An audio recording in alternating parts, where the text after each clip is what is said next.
A very good morning to all the students. In our previous class, we have learned about natural fiber, that is silk. Now, we are going to learn about one more another natural fiber, or we can say that animal fiber, that is wool. Student, as we all know, wool is the fiber comes from the coat of sheep. sheep के coat से हमें obtained होता है. Thus, wool is the common applied to soft curly fibers obtained chiefly from the fleece of domesticated sheep. जो domesticated sheep होती हैं जिन्हें हम वूल की प्रोडक्शन के लिए पालते हैं, रेयरिंग करते हैं, उनके ऊपर जो हेयर की कोटिंग होती है उसको फ्लीश भी कहा जाता है, उससे वूल ऑब्टेन्ड होती है. Other wool bearing animals include the camel, the alpaca, the angora, the Kashmiri goats, the llama and the vicuna. Sheep, domesticated sheep के अलावा और भी काफ़ी सारे एनिमल्स हैं जिनसे हम वूल प्रोड्यूस कर सकते हैं. जैसे कि हमने अभी कुछ एग्जाम्पल लिए, camel, alpaca, Kashmiri goats etcetera. इनके अलावा fur of angora rabbit resemble fine wool in texture. जो एंगोरा रैबिट होता है उसकी वूल का टेक्सचर भी काफ़ी फाइन होता है. वूल हमने पढ़ लिया क्या होता है. अब हम कुछ सोर्सेज पढ़ेंगे, सोर्सेज ऑफ वूल, कि हमें कहाँ से वूल प्राप्त होती है. अभी हमने पढ़ा था कि जो मेन सोर्स है वूल की वो क्या है, सेलेक्टिवली ब्रीड डोमेस्टिकेटेड शीप. जो हम शीप हैं उनको डोमेस्टिकेट करते हैं वूल प्रोडक्शन के लिए, उनकी जो वूल होती है वो मेन सोर्स है हमारे प्रोडक्शन के लिए. The quality of the sheep fleece is influenced by nutrition, climate and care.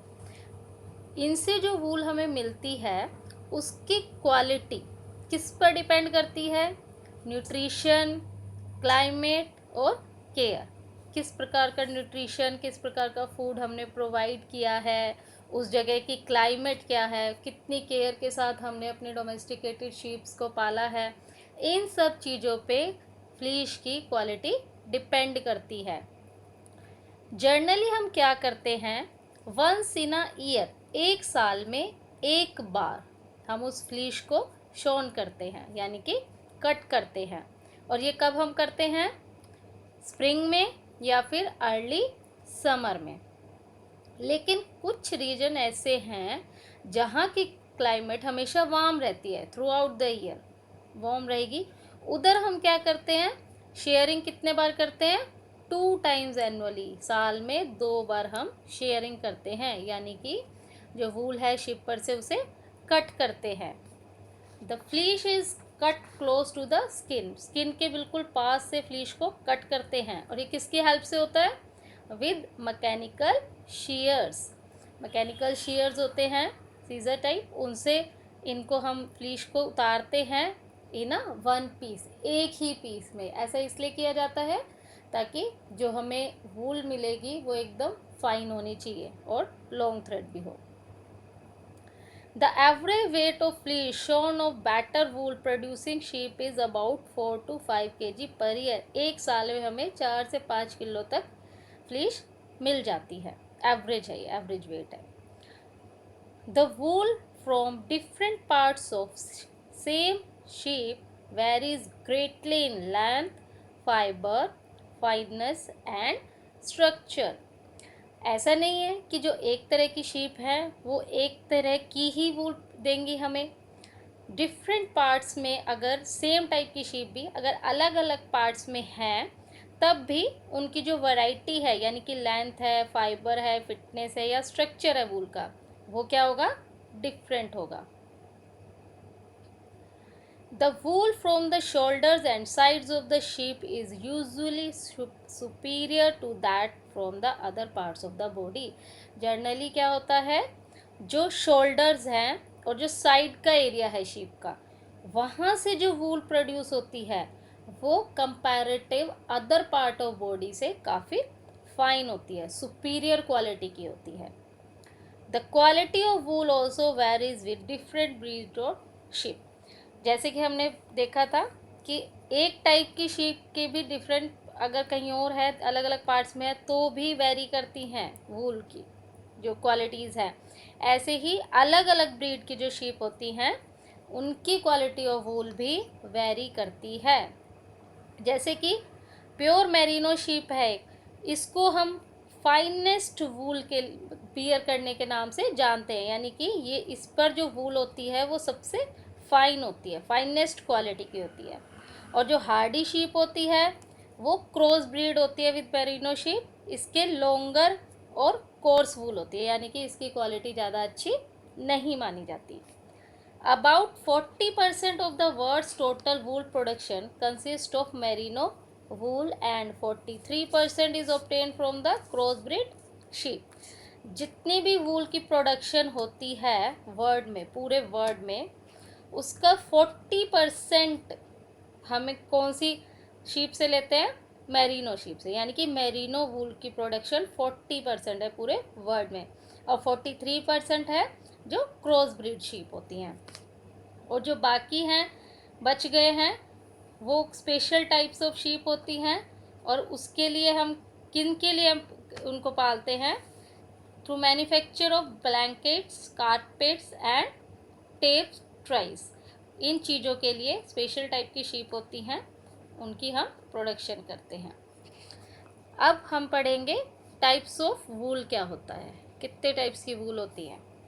The market value of wool depend upon fineness and length of its fiber।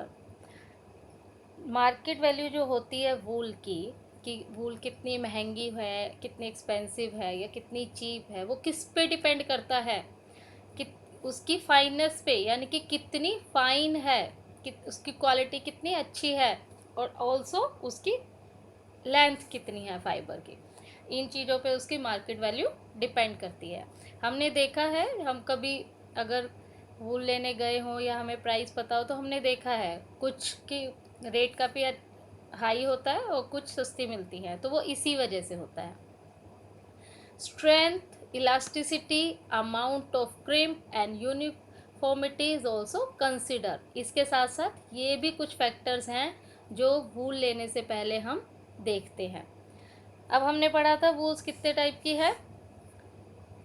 वूल की टाइप पढ़ने से पहले हम उसके कुछ सिस्टम पढ़ेंगे, यानी कि वूल प्रोसेसिंग के सिस्टम, कैसे वूल प्रोड्यूस होती है। उसके बाद हम पढ़ेंगे वूल्स कितने टाइप्स की होती है। तो वूल प्रोसेसिंग के दो मेन सिस्टम हैं, that is woollen system and roasted system. Woollen system में क्या होता है? इन this system the woolen fiber of mixed length are carded and then spun to form woolen yarn। इसके अंदर जो वूलन फाइबर की लेंथ होती है वो मिक्स्ड लेंथ होती है, मतलब सेम लेंथ के नहीं होते, कुछ बड़ी होते हैं कुछ छोटे होते हैं। उनको इकट्ठा किया जाता है, कार्ड किया जाता है, और उसके बाद यार्न पे स्पन किया जाता है, यानी कि धागा, वूलन ऊन बनाई जाती है। इससे जो फैब्रिक बनता है उसकी फिनिशिंग ज़्यादा स्मूथ नहीं होती, यानी कि स्मूथ फिनिश सरफेस नहीं होता। And the next is worsted system. In this system initially woollen fibres are combed. सबसे पहले जैसे ही हम फ्लीश उतारते हैं शीप के ऊपर से, उनको कॉम्ब किया जाता है। कॉम्ब करने से क्या होता है कि लॉन्ग फाइबर और शॉर्ट फाइबर्स आपस में अलग अलग हो जाती हैं। लॉन्ग फाइबर्स को बाद में हम क्या करते हैं? स्मूथ कॉम्पैक्ट स्ट्रेंथ में कन्वर्ट कर देते हैं, उसके बाद उन्हें स्पन कर देते हैं। The fabric made from such a yarn have smooth finish surface. जैसे कि वूलन सिस्टम में जो फैब्रिक हमें मिल रहा था, ऊन मिल रही थी, वो उसका जो सरफेस था वो ज़्यादा फिनिश नहीं था। लेकिन रोस्टेड सिस्टम में जो हमें वूल मिलती है उसका सरफेस काफ़ी स्मूथ होता है, स्मूथ फिनिश सरफेस होता है। लॉन्ग फाइबर्स का तो हमने ऊन बना ली, जो शॉर्ट फाइबर बचे थे उनको हम क्या करते हैं फिर? The short fibre are called carded wool and is employed in spinning woollen yarn for soft woven fabric. जो छोटे शॉर्ट लेंथ के जो वूवन फैब्रिक होते हैं उसके लिए हम उसको यूज़ करते हैं। दोनों सिस्टम हमने पढ़ ली, हमें समझ आ गए अच्छे से। उसके बाद हम पढ़ेंगे कि जो वूल है कितने टाइप्स की होती है, टाइप्स ऑफ वूल। वूल के ओरिजिन के बेसिस पे, मतलब कि वूल कैसे आई है, कैसे मिली है, या हम कौन सी वूल यूज़ कर रहे हैं, उस बेसिस पे वूल को 3 मेन कैटेगरीज में डिवाइड किया गया है। The number 1 is virgin wool. Virgin wool is the wool that has never been used before. Virgin wool वो वूल है जो आज से पहले कभी यूज़ नहीं की गई होती, यानी कि फ्रेश वूल होती है एकदम।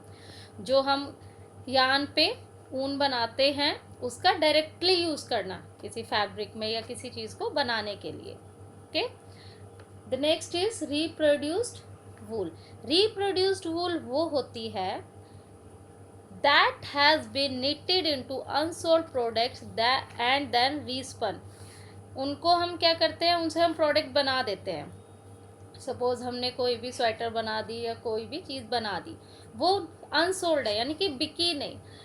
उसके बाद हम उसको क्या करते हैं, दोबारा से उधेड़ देते हैं, दोबारा से उसको वूल में कन्वर्ट कर देते हैं और फिर से रीस्पन करके नए बंडल्स प्रोड्यूस करते हैं और उनकी फिर से कोई ना कोई चीज़ बना देते हैं, कोई प्रोडक्ट या आइटम बना देते हैं। Okay, the third one is reused wool. Reused wool is that has been made up and used और वोन देन स्पन।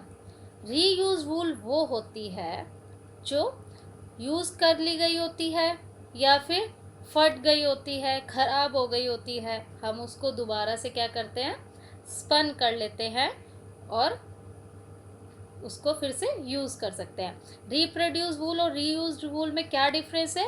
रिप्रोड्यूस में जो वूल हम दोबारा से रीस्पन करते हैं वो यूज्ड नहीं होती, यानी कि अनसोल्ड प्रोडक्ट होते हैं, बना गए होते हैं प्रोडक्ट, बिकते नहीं हैं, इसलिए दोबारा से उनको ख़राब करके उधेड़ के और फिर नए प्रोडक्ट बना लेते हैं। लेकिन रीयूज़ में क्या होता है, वो चीज़ हम यूज़ कर चुके होते हैं ऑलरेडी, पहले हमने कपड़े पहन लिए, फट गए हैं, दोबारा से स्पन करते हैं। Okay students, so it's okay for today. Next class में हम आगे का टॉपिक्स लेंगे, that is properties of wool. Till then keep revising the covered topics. Thank you.